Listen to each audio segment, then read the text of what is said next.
ಸ್ನೇಹಿತರೆ, ಎಲ್ರಿಗೂ ನಮಸ್ಕಾರ.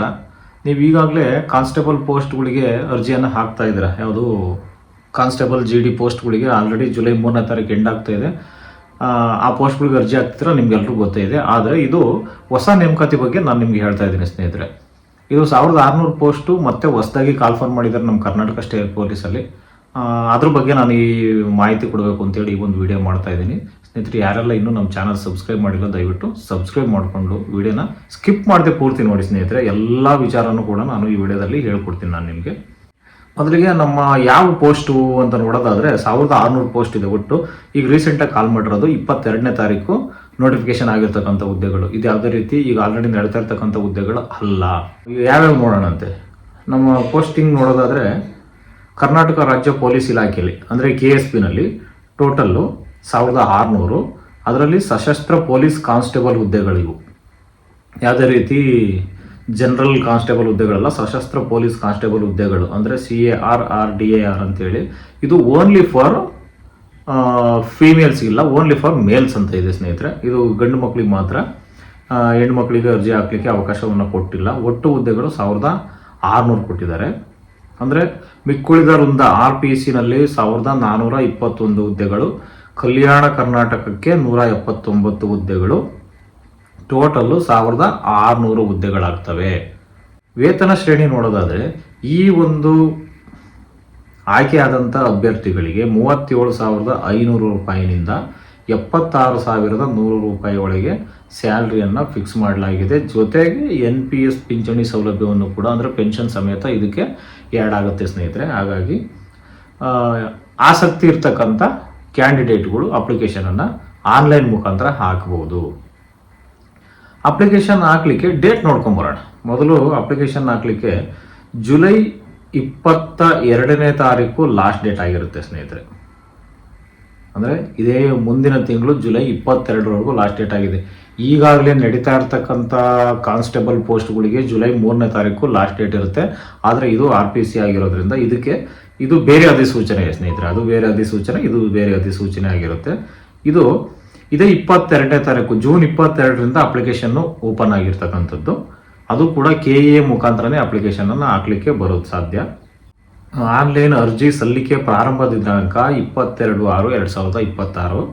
ಅರ್ಜಿ ಸಲ್ಲಿಸಲು ಕೊನೆಯ ದಿನಾಂಕ 22/7/2026. ಮುಂದಿನ ಜುಲೈ 22ನೇ ತಾರೀಕುವರೆಗೂ ಕಾಲಾವಕಾಶ ಇದೆ. ಆಸಕ್ತಿ ಇರ್ತಕ್ಕಂಥ ಕ್ಯಾಂಡಿಡೇಟ್ಗಳು ಆರಾಮಾಗಿ ಅಪ್ಲಿಕೇಶನನ್ನು ಹಾಕ್ಬೋದು. ನೆಕ್ಸ್ಟ್ ಅಪ್ಲಿಕೇಶನ್ ಫೀಸ್ ಕಟ್ಟಲಿಕ್ಕೆ 2 ದಿವಸ ಎಕ್ಸ್ಟ್ರಾ ಕಾಲಾವಕಾಶ ಅಂದರೆ 24ನೇ ತಾರೀಕುವರೆಗೂ ಅಪ್ಲಿಕೇಶನಿಗೆ ಲಾಸ್ಟ್ ಡೇಟ್ ಕೊಟ್ಟಿದ್ದಾರೆ. ಜೊತೆಗೆ ಇನ್ನೊಂದು ಇನ್ಫಾರ್ಮೇಷನ್ ಕೊಟ್ಟಿದ್ದಾರೆ. 9ನೇ ತಿಂಗಳು 6ನೇ ತಾರೀಕು 2026ನೇ ಇಸ್ವಿ 9ನೇ ತಾರೀಕು 6ನೇ ತಿಂಗಳಿಗೆ ಎಕ್ಸಾಮ್ ಕೂಡ ಅನೌನ್ಸ್ಮೆಂಟ್ ಮಾಡಿದ್ದಾರೆ. ಎಕ್ಸಾಮ್ ಡೇಟ್ನು ಕೂಡ ನೋಟಿಫಿಕೇಶನ್ ಕೊಟ್ಟಿದ್ದಾರೆ. ನಿಮ್ಗೆ ಏನಾದರೂ ನೋಟಿಫಿಕೇಶನ್ ಬೇಕು ಅಂದರೆ ನಮ್ಮ ಟೆಲಿಗ್ರಾಮ್ ಗ್ರೂಪ್ ಜಾಯಿನ್ ಆದರೆ ನಿಮಗೆ ನೋಟಿಫಿಕೇಶನ್ ಸಿಗುತ್ತೆ, ನೀವು ಅಲ್ಲಿ ನೋಡ್ಕೋಬೋದು. ಅಥವಾ ನಿಮ್ಮ KA ವೆಬ್ಸೈಟ್ನಲ್ಲಿ ನೋಟಿಫಿಕೇಶನ್ ಸಿಗುತ್ತೆ, ನೀವು ಅದನ್ನು ಡೌನ್ಲೋಡ್ ಮಾಡಿಕೊಂಡು ನೋಡ್ಕೋಬೋದು. ನಿಮ್ಗೆ ಇದರ ಆನ್ಲೈನ್ ಲಿಂಕ್ ಬೇಕು ಅಂದರೆ ನಮ್ಮ ಡಿಸ್ಕ್ರಿಪ್ಷನ್ ಬಾಕ್ಸಲ್ಲಿ ಇರುತ್ತೆ, ನೀವು ಲಿಂಕ್ನ ಕ್ಲಿಕ್ ಮಾಡ್ಬೋದು. ಇನ್ನು ಅಪ್ಲಿಕೇಶನ್ ಫೀಸ್ ನೋಡೋಣ. ಅಪ್ಲಿಕೇಶನ್ ಫೀಸು ಜನರಲ್ನವ್ರಿಗೆ 750 ರೂಪಾಯಿ ಇರುತ್ತೆ. ಅಂದರೆ category 1, second A, second B, third A, third B including general merit ಎಲ್ಲರೂ ಸೇರಿ 750 ರೂಪಾಯಿ ಇರುತ್ತೆ. SC ಮತ್ತು STಗೆ ಮಾತ್ರ 500 ರೂಪಾಯಿಯನ್ನು ಫಿಕ್ಸ್ ಮಾಡಲಾಗಿದೆ. ಎಜುಕೇಷನ್ ನೋಡೋಣ. ಎಜುಕೇಷನ್ನು ಖಂಡಿತ PUC ಪಾಸ್ ಆಗಿರ್ತಕ್ಕಂಥ ಅಭ್ಯರ್ಥಿಗಳು ಮಾತ್ರ ಈ ಒಂದು ಪೋಸ್ಟ್ಗೆ ಅಪ್ಲಿಕೇಶನ್ ಹಾಕಲಿಕ್ಕೆ ಆಗಿರ್ತಾರೆ. ಇನ್ನು ಏಜ್ ನೋಡೋದಾದರೆ ಜನರಲ್ ಮೆರಿಟ್ನವ್ರಿಗೆ 33 ಇಯರ್ಸು ಲಾಸ್ಟ್ ಇಟ್ಕೊಂಡ್ರೆ 18ರಿಂದ 33 ವರ್ಷ ಕೊಟ್ಟಿದ್ದಾರೆ. SC ST ಮತ್ತು ಪ್ರವರ್ಗ 1, ಪ್ರವರ್ಗ 2A, ಪ್ರವರ್ಗ 2B, ಪ್ರವರ್ಗ 3A, ಪ್ರವರ್ಗ 3B ಅಂದರೆ SC ST ಮತ್ತು OBCನವ್ರಿಗೆ 35 ವರ್ಷ ಅಂದರೆ 2 ವರ್ಷ ಎಕ್ಸ್ಟೆಂಡ್ ಮಾಡಿದ್ದಾರೆ. ಜೊತೆಗೆ ಅರಣ್ಯ ಪ್ರದೇಶದಲ್ಲಿ ವಾಸಿಸುವಂಥ ಬುಡಕಟ್ಟು ಅಭ್ಯರ್ಥಿಗಳಿಗೆ, ಏನು ಅರಣ್ಯ ಪ್ರದೇಶದಲ್ಲಿ ಬುಡಕಟ್ಟು ಜನಾಂಗದವರು ಇರ್ತಾರಲ್ಲ, ಅವರೇನಾದರೂ ಅಪ್ಲಿಕೇಶನ್ ಹಾಕೋದಾದರೆ ಅವ್ರಿಗೆ 38 ವರ್ಷದವರೆಗೂ ಕೂಡ ಕಾಲಾವಕಾಶ ಕೊಡಲಾಗಿದೆ. ಅಂದರೆ ಒಂದು 5 ವರ್ಷ ಎಕ್ಸ್ಟ್ರಾ ಸಡಿಲಿಕೆಯನ್ನು ಈ ವರ್ಷ ಮಾಡಲಾಗಿದೆ. ಇದೊಂದು ತುಂಬ ಅನುಕೂಲ ಅಂತಲೇ ಹೇಳ್ಬೋದು. ನೆಕ್ಸ್ಟು ಫಿಸಿಕಲ್ ಸ್ಟ್ಯಾಂಡರ್ಡ್ಸ್ ಏನಪ್ಪ ಅಂತ ನೋಡೋದಾದರೆ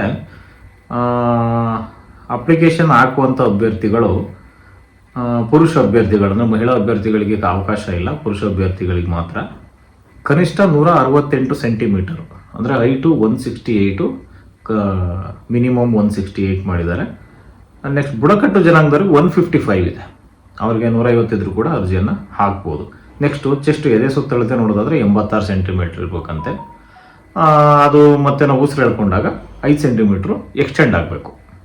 86, 5, 91 ಬಂದು ಮತ್ತೆ ಬರಬೇಕು. ಅದನ್ನು 86 ಇರೋದನ್ನ ಬುಡಕಟ್ಟು ಜನಾಂಗದವ್ರಿಗೆ 75 ಸೆಂಟಿಮೀಟ್ರಿಗೆ ಕಡಿಮೆ ಮಾಡಿದ್ದಾರೆ. ಅವ್ರಿಗೊಂದು 7-8 ಸೆಂಟಿಮೀಟ್ರ್ ಕಡಿಮೆ ಇದ್ರೂ ಕೂಡ ಅಪ್ಲಿಕೇಶನನ್ನು ಹಾಕ್ಬೋದು. KA ವೆಬ್ಸೈಟ್ ಮೂಲಕ ಅಪ್ಲಿಕೇಶನನ್ನು ಹಾಕಬೇಕಾಗುತ್ತೆ.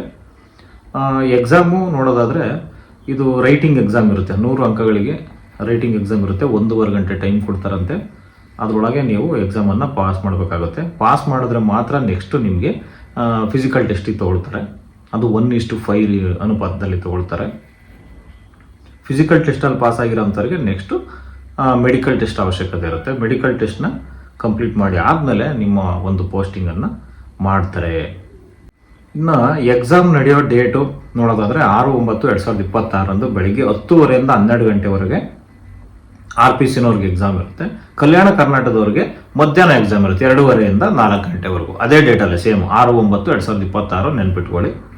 ದೈಹಿಕ ಪರೀಕ್ಷೆ ಈಗ ಆಲ್ರೆಡಿ ನಾನು ಹೇಳಿದೆ, ಲಿಖಿತ ಪರೀಕ್ಷೆಯಲ್ಲಿ 1:5 ಅನುಪಾತದಲ್ಲಿ ಯಾರು ಸೆಲೆಕ್ಟ್ ಆಗಿರ್ತಾರೋ ಅಂಥವ್ರಿಗೆ ಮಾತ್ರ 1600 ಮೀಟ್ರ್ ಓಟ ಇರುತ್ತೆ. ಅದು 6 ನಿಮಿಷ 30 ಸೆಕೆಂಡ್ ಇರುತ್ತೆ. ಜೊತೆಗೆ ಉದ್ದ ಜಿಗಿತ ಅಂದರೆ ಲಾಂಗ್ ಜಂಪು ಮತ್ತು ಗುಂಡು ಎಸೆತ.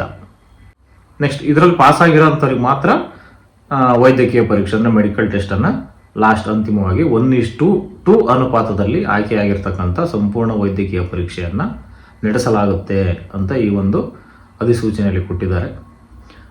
ಅಪ್ಲಿಕೇಶನ್ ಹಾಕೋದು ನಿಮ್ಗೆ ಆಲ್ರೆಡಿ ಗೊತ್ತಿರುತ್ತೆ. ನೀವು KA ವೆಬ್ಸೈಟಿಗೆ ಲಾಗಿನ್ ಆಗಿಬಿಟ್ಟು ನೀವು KA ವೆಬ್ಸೈಟ್ ಓಪನ್ ಮಾಡಿ ಅದರಲ್ಲಿ ನಿಮ್ಮ ಪ್ರೊಫೈಲನ್ನು ಮೊದಲಿಗೆ ನೀವು ಹೊಸೊಬ್ಬರು ಏನಾದರೂ ಆಗಿದ್ದರೆ ನೀವು ರಿಜಿಸ್ಟ್ರೇಷನ್ ಮಾಡಿಕೊಂಡು ನಂತರ ನಿಮ್ಮ ಲಾಗಿನ್ ಆಗಿ ಅಪ್ಲಿಕೇಶನ್ ಹಾಕಬೇಕಾಗುತ್ತೆ. ಈಗಾಗಲೇ ಆಲ್ರೆಡಿ ಅಪ್ಲಿಕೇಶನ್ ಹಾಕಿರ್ತಕ್ಕಂಥವ್ರು, ಅದ್ರ ಬಗ್ಗೆ ವಿಚಾರ ಗೊತ್ತಿರೋ ಅಂಥವ್ರು ಡೈರೆಕ್ಟಾಗಿ ನೀವು ಅಪ್ಲಿಕೇಶನನ್ನು ಹಾಕ್ಬೋದು ಸ್ನೇಹಿತರೆ.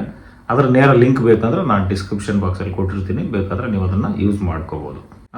ದಾಖಲೆಗಳು ಆಲ್ಮೋಸ್ಟ್ ಇತ್ತೀಚೆಗೆ SC/ST ಸ್ಟೂಡೆಂಟ್ನವ್ರು ಎಷ್ಟೋ ಜನ ಈ ಮುಂಚೆ ಬರ್ತಿರ್ತಕ್ಕಂಥ ಜಾತಿ ಪ್ರಮಾಣ ಪತ್ರವನ್ನು ಇಟ್ಕೊಂಡಿದ್ದೀರಿ.